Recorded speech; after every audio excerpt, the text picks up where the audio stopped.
Isn't it kind of wild how just a handful of words, a few lines from a poem, can come to define an entire nation's identity?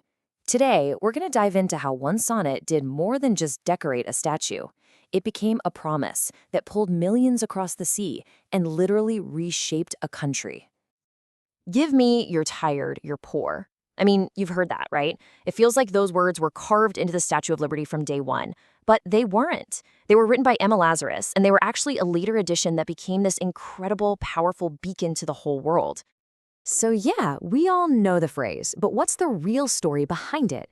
That's what we're going to unpack today, how this one little poem went from being part of a fundraiser to becoming the very soul of a national idea. Okay, so first things first, who were the people who actually answered this poetic call? This wasn't just some abstract idea. It was a real invitation, and believe me, millions of people RSVP'd. And I'm not talking about a few thousand people, or even hundreds of thousands. We are talking millions. Just try to picture that. A huge tide of humanity, every single person looking across an ocean and seeing a spark of hope in those words. The scale is just staggering. So what on earth could make someone undertake a journey like that? Well, it pretty much boils down to one single powerful word: opportunity. The chance to earn a decent living, maybe own a piece of land, to have a future that just wasn't possible where they came from. That was the fuel in the engine. Now, when millions of people arrive, they don't just find a new home, they build one. And the impact of their arrival wasn't subtle, not at all. It was immediate, it was tangible, and you could literally watch it rise from the ground up. And you could see that change most clearly in the cities. I mean, they didn't just grow, they exploded. Skylines were totally redrawn. Entire neighborhoods popped up where you'd hear new languages on every corner. The whole landscape of the country was changing at a dizzying speed.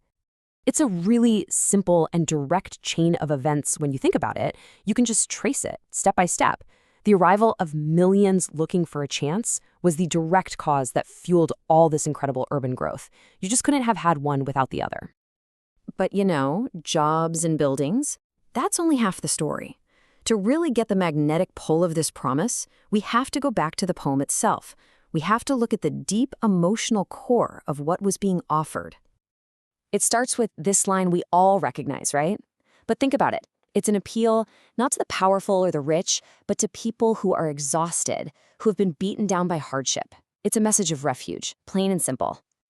And then you get this crucial next part. And listen to that word, yearning. That's not just wanting freedom. It's a deep, desperate ache for it. That one word just captures this profound human need to escape whatever is holding you down and just breathe. And right there, this is where the poem nails down what we now call the American promise. It wasn't just about finding work. It was about this radical idea of total liberation, a chance to be truly free from all the old world's rules and restrictions. So what happens when you combine a poetic invitation like that with the arrival of millions of people all seeking that exact promise? Well, you end up forging a completely new national identity. You could almost see the whole story in three simple acts.